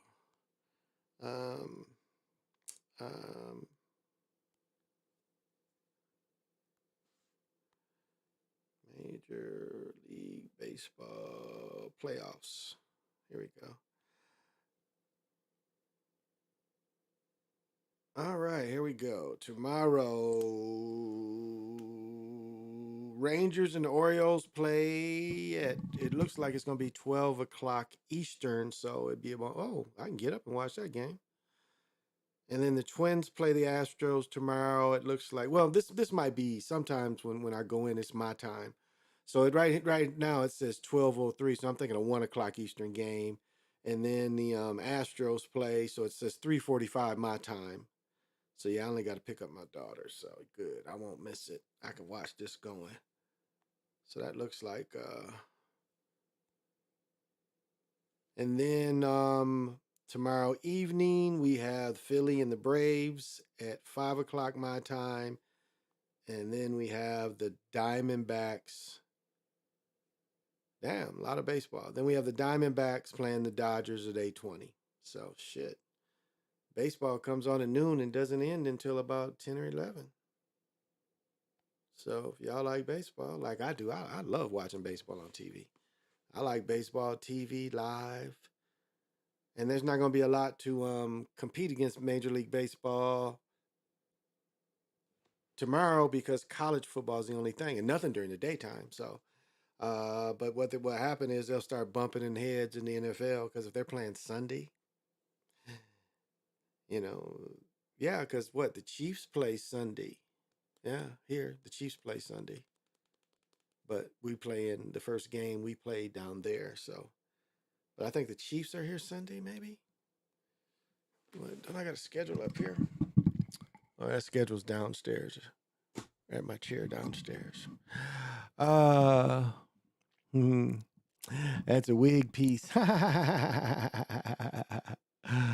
That's obvious toupee. He's on his head. Yeah, it's obvious. It's obvious. I'd be on him for that kind of goofy ass shit.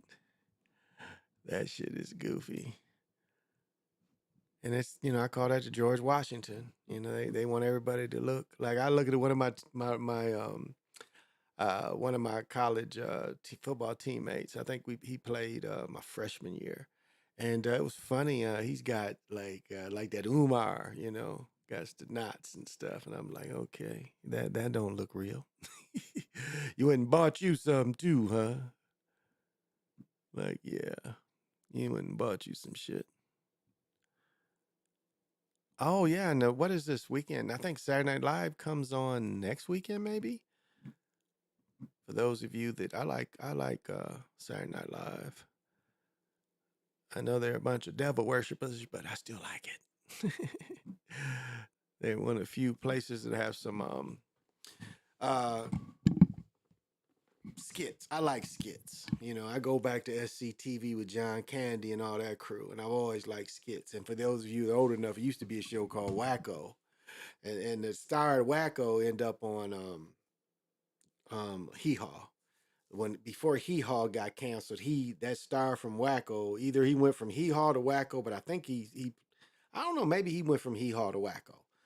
But if any of you that let's look that shit up, Wacko, see if we can find some Wacko. I hadn't thought about that before, Wacko.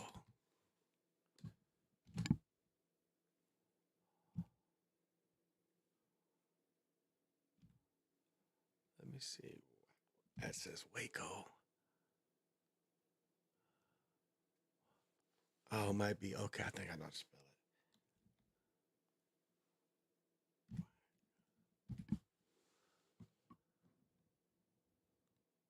Yeah, that's how to spell it.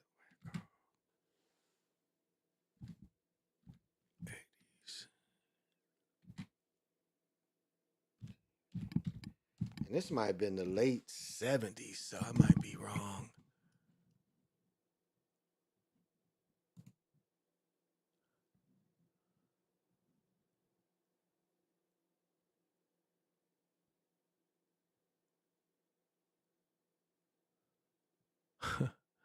This might be it.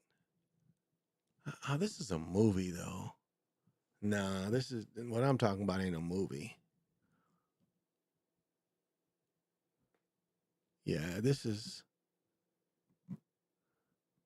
No, what I'm talking about is a TV show. It's not a movie.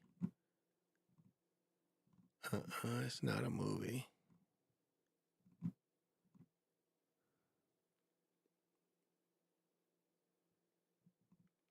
No, they must don't have them. 10 creepy 1970s TV shows, Puffin Stuff. Who's old enough to remember HR Puffin Stuff?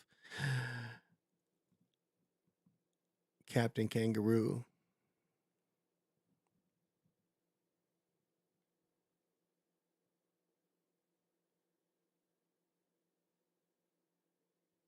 Some weirdo shit. Yeah, I can't find it. Interesting. I cannot find it because the name of the TV show was Wacko. I wonder if I go to 70s TV show. 70s TV show. I wonder if it'll bring that up. Brought up some porn looking shit. No.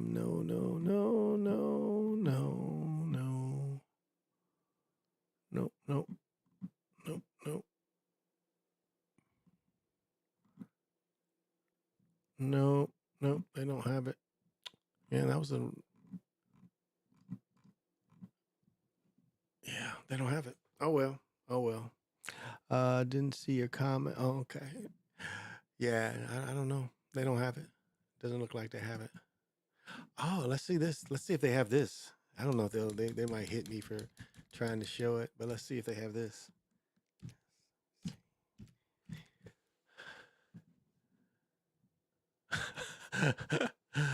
Oh. What if they let you play this?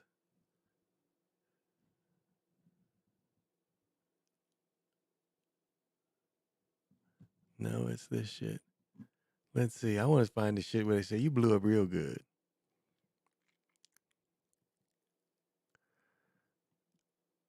who is this? This is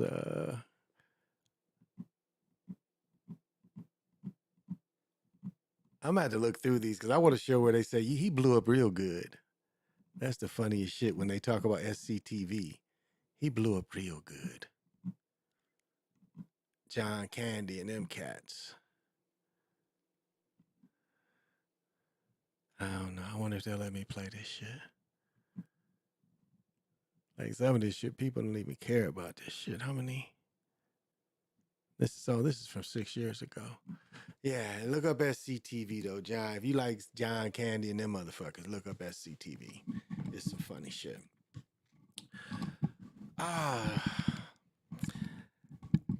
I got a good meditation today. Got a good meditation after I stopped last night. And I'm gonna get another one. I'm not going as long. I'm about to. This might be about it. About to get a couple hours in, or maybe an hour and a half. Just wanted to come on and talk a little bit about the game, and that's about it. That's all. Just show a little bit debauchery. That's about it. But I don't know. I've just been feeling really positive today. It's kind of cool to be like when you can. I don't want to say it's like when choice matters. It's kind of cool. You like look at some things and you see some things you like, and there's some things you don't like, and there's some things you can live with or you don't have to live with. I went on some holy ground today, though. I must say this. The ancestor, Big Eagle. We were over. Technically, they named a park after him, but when I saw where the park was, because we wanted to see where his park was, and this is probably property. They made this into a field, so whoever bought it, they named the park after him. This was probably part of where his people lived, and then wasn't quite sure where the electrical plant was, but I saw where the electrical plant, and that's the excuse they gave to that they needed his property. But that's where the electrical plant is actually where his village was. And apparently they paid him something for these properties before they made him move. I'm not sure where he moved. Thought I was getting a lot of paperwork on this story, but ended up not getting it. So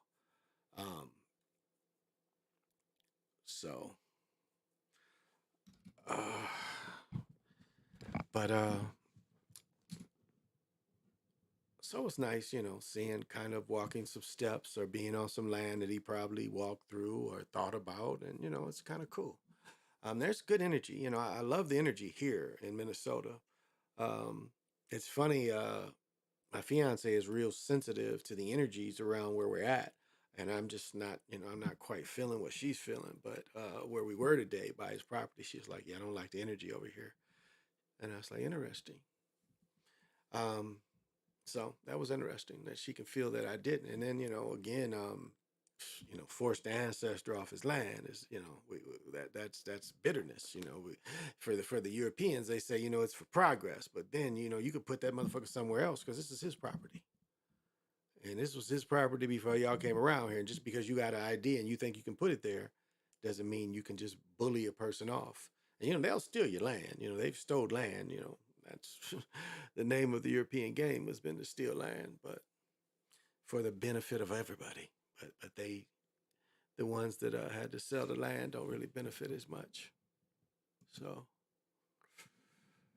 that's just kind of how it is. I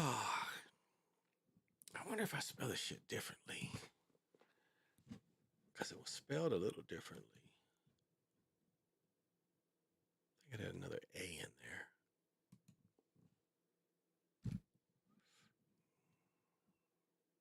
Oh, this might be it. No, this is the same movie. It wasn't a movie. It's not a movie.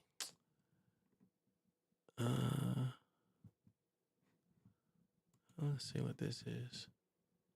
No, he's talking about this stupid ass movie. It is not it. Yeah, it was a TV show. But no, it's Wacko Now is a movie. This ain't it. Oh well, y'all. Oh well.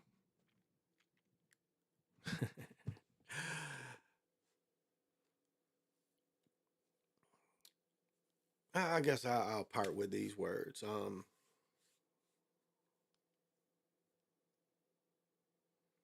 Life is to be enjoyed.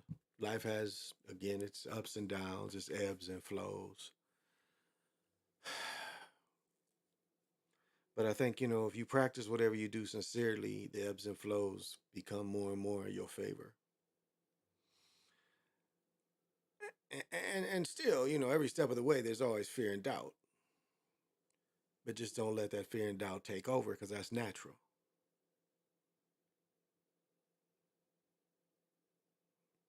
You can control those things, fear and doubt. You definitely can control those things. And, don't let, because fear can cripple you. Tunnel vision is, fear driven. And you can be fear driven with stress. Like, no, you cannot even be being attacked, but you can get, where your perception starts to come in on you, your perception, because of fear. And not actually a threat to you, but just your fear of the future. That's why, I always say be here now. Be in the moment. Because when the moments are taken away, you want the moments. And you want because now if every moment is important to you, when it's time to pass, you're satisfied. You don't need any more moments because you've enjoyed all the ones that was given to you. So you don't need to scream, I need more time, because you've had enough, because you've loved all your moments. And that's what it is. It's like, as I've said many times, like, you guys don't exist to me other than the names. And like in the world you see of me, this is all that is of me. Like, for you, nothing exists out this door in front of me. I mean, I can tell and explain it to you, but it, in your perception, just like you could tell me about your crib right now, and my perception would be like, okay. But yet we have the same kind of things in common.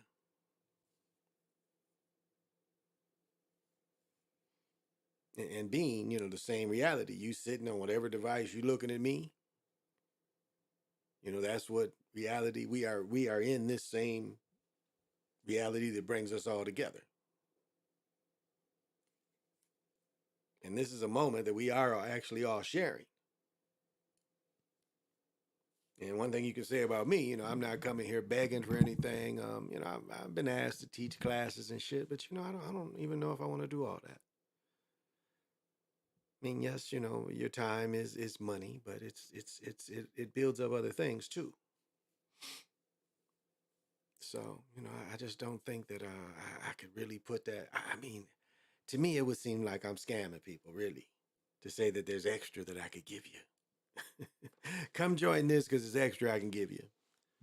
And it's not to say that I could put a little more effort into it, but I don't know if I really want to at this time. How they try to get you to, get people to join and shit. Well, have them join. Well, what extra do you think I could really give you? You can go back to some of the videos where I go for 3 hours, and I'm sure you can get a little bit out of it. However much you catch of me, you can get a little bit something out of it.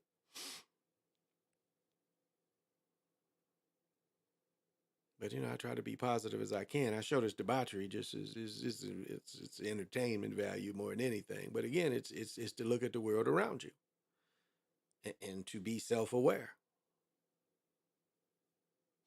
Because as I said, it's just strategic retreat. Obvious a man had a weapon, so okay. First, I'm gonna try to get in front of this trash can. Then I'm gonna try to get behind that car. I mean, I'm gonna try to retreat. I'm not gonna be within his range. With he has a weapon and I don't. And it's a real thing. He has a weapon. Take off your coat. Protect your arm. Protect for slashes. That's a real thing.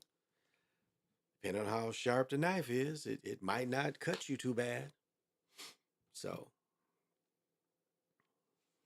that was one of the mistakes he made. Be self-aware. I mean, if they want to chase you around a car, you should be able to get away. You and your girl, you got a car in front of somebody, then you might be able to find a rock to throw at them. Anybody, I'll allow, if it's just one person, you can chase me around the car for hours. You ain't going to catch me. Even at 62, you're not going to catch me. I'm like, okay. Yeah, you know how to, you see him playing professional tag and shit. I could play that shit all day. I could play tag all day. You ain't that much quicker. You ain't Flash where, no, nigga, I can keep this car in front of me. I see you sneaking back. I'm on the other side. Now, nigga, I'm seeing you. I'm on the side. I can do that all night. I'm like, okay, you're not tired yet? Well, I'm not tired either. And by then, somebody be done came. It's like, he's chasing him around the car. Hey, why are you chasing him around the car? Because I need to stick him. Need to stick him. Why me? Why me? But you never know. We never know. Man, wrecked my back a little bit, so I'm a little slow today. As I said, I had to find a seat. I got to get one of them little portable seats again, little outdoor chairs. But I don't know. I like standing. If I ain't really active and I get a chance to stand for an hour or two, I prefer to stand. So, but that's coming into an end next week. I think is the end of tennis. So coming to an end, and then baton carry on all year. And then we're going to nationals next year. And matter of fact, we're going to a football game. My daughter's going to get to cheer at a football game. I might make a video of the football game, but she gets to twirl at halftime of the football game. So that's going to be exciting for her. So we're doing that next weekend, I think.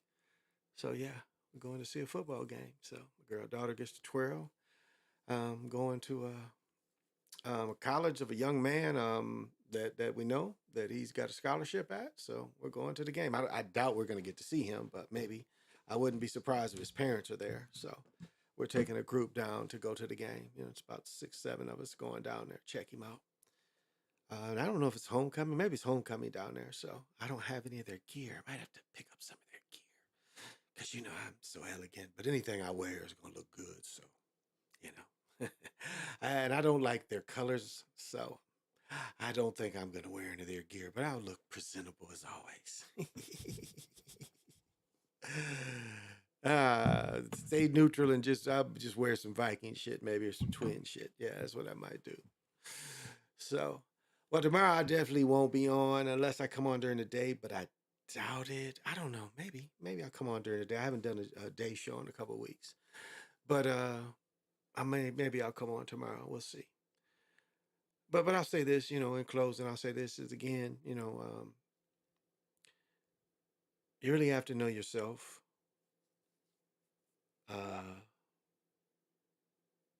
Like know your weaknesses and your shortcomings. Definitely, low and limitations doesn't mean really anything other than, if you don't specialize in something, know your limitations. If you don't specialize, don't act like you specialize in it when you really don't. I mean, yes, some things you can fake it till you make it, other things you can't. So don't bite more off than you can chew. Be you and do what your level, whatever that is, that you can do and that you feel you be successful. And I'm not saying that those of you can't learn how to do something. Again, if you got to learn how to do it first before you're forced to do it. Because it's easier to have the skill than acquire the skill once you're in. That's harder because you're going from behind. So if there's some skills out there you can acquire and you get opportunity and you're at the right time in the right place, and positivity and manifestation does work with positivity. But I'll say this with that. It's like,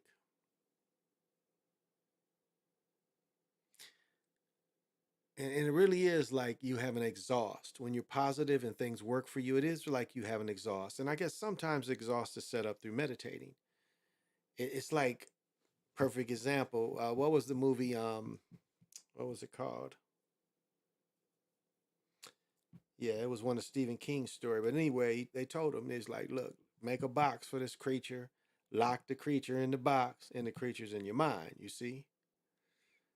And so that's kind of how, you can be in control. I guess is my point. I guess that's not a good example of where I was trying to get at. But it's like you can, well, no, but it is. That's where I want to go with this is you can put an exhaust in your mind or again, you can make talismans that they're exhaust. And talismans are great for that. Again, go to the, I think it's third season, third show of The Magicians, and they show you how to do it. But you can create a talisman, and the talisman can be your exhaust of where negative things go. And so if you hit with all this positive stuff, again, this is, you can create a talisman that is your exhaust. And that's why pops are such, I mean, they're like the little dial pops are really good talisman. Whoever fucks with them, they know something, because those things really easy to make talismans into. Easily to protect too, which is interesting. Those little things love to protect. Maybe I'll see them crawling around the floor one day. No, why would I be scared of little men? Well, they're about 4 inches. Kick the shit out of them. but a good exhaust, if you understand, if I'm getting through it, what it is. Again, and it's not karma. It has nothing to do with karma. It is just a way that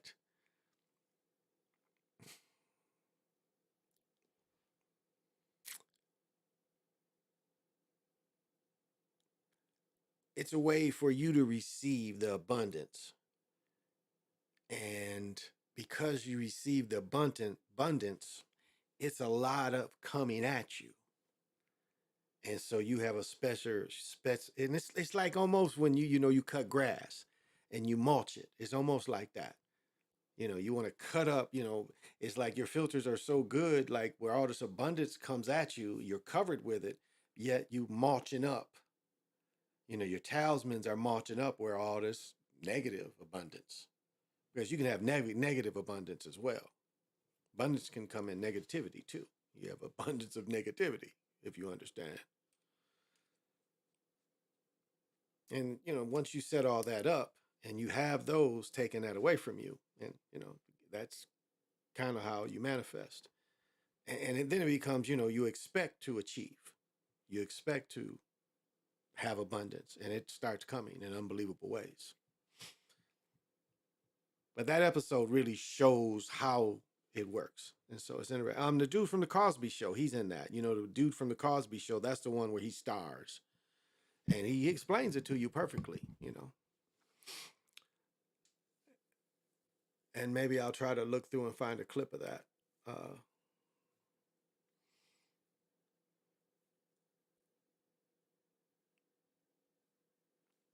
But in your spiritual journey, remember joy. It's joy is everywhere.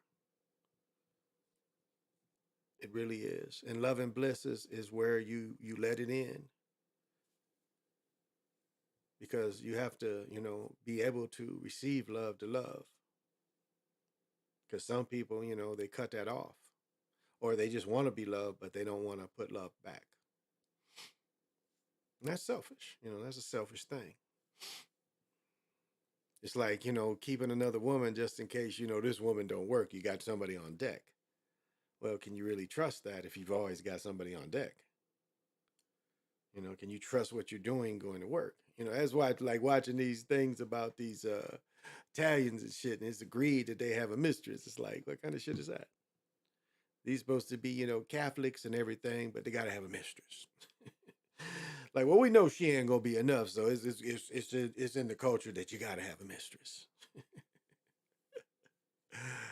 I don't know about that. As these days count down to get clean and be with my loved ones that do come and celebrate with me. So that's a cool thing too.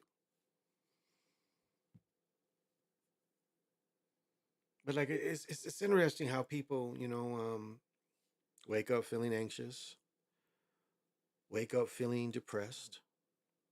Those are real things. You wake up feeling anxious, wake up feeling depressed, wake up feeling fearful, stressed. You know how people, you wake up and the shit you think about is stress on you again. And too often or not, we try to take on the world. Like every attempt that we do, we try to take and fight the world instead of just looking at one thing that we can do. And you do that one thing and you see how that one thing rides and then say, okay, I can do a little more. Then I can slowly do a little more. When we're making all these moves, I can, do these moves, move forward instead of spreading myself out so thin and trying to do a million moves. It's like this lottery shit. It's like, why, it's like, why would I even want to fuck with it? I don't need what it, I can do it without it. My mom's like, well, I had to buy some lottery tickets. I'm like, okay, that sounds good, but like what I want, I can get without it. So why would I take my abundance away to put to put hope into that when I don't need that to achieve what I want, to have exactly what I want? I don't need that. Because really, I got everything I want now. Yeah, I'm okay with what I have. And I think you've seen me anytime, which if you saw this show or even my last show, you could never say that, I'm like, you could never say that, I didn't appear like I didn't have everything I needed. This is enough for me. I'm joyful being here. This is very holy ground. I enjoy this. I've had so many spiritual experiences in this part of Minnesota that I love this part. That there's something there here that you can definitely plug into. And so for me, it's definitely the right time and the right place.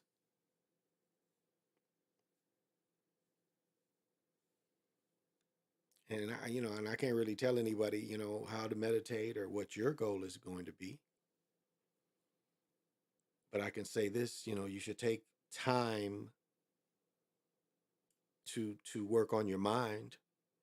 And that's all meditation is control of your mind. And then to see if you can project and open up your pineal gland, your first eye. To see if you can open it up. To see if you can make it do things. So, yeah, well, I don't want to sound preachy. I don't mean to be rude. I don't mean to be out of line, but like, no matter what this reality is, like I'm all tight, shouldered. No matter what this reality is, it is one thing. And one thing it is it's moving. That's one thing you can count on. This reality moves. And change can be the bad guy. Change can be the bad guy at times. But change isn't always bad. Change is not always unwanted. So change can't always be the bad guy, because sometimes change is welcomed.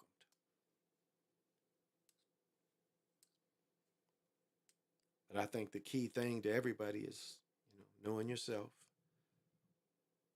making every moment important.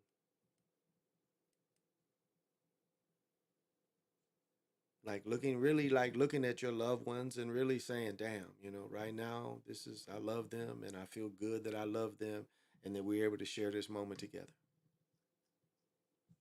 I mean, I gladly take my daughter around to her training because, even though might be the only time we spend together, I'm glad that I get to do that for her because I do get to see her on days I normally wouldn't get to see her. So I have to be her chauffeur or organize her rides. I do that. I gladly do that. And I enjoy that time that we're together. And it's funny with girls compared to boys, where girls, young women will start having the intelligent conversations. When the boys was that age, these niggas is still talking about the craziest shit. But it's funny with girls. Girls will just hit you with some maturity that the young men don't. So I find that interesting as I'm going on this quest, with my young one. So yeah, I'm gonna call it 2 hours is good enough. Yeah, I philosophized enough. I can't do no more. I can't do no more. But I thank you for watching, watching the videos.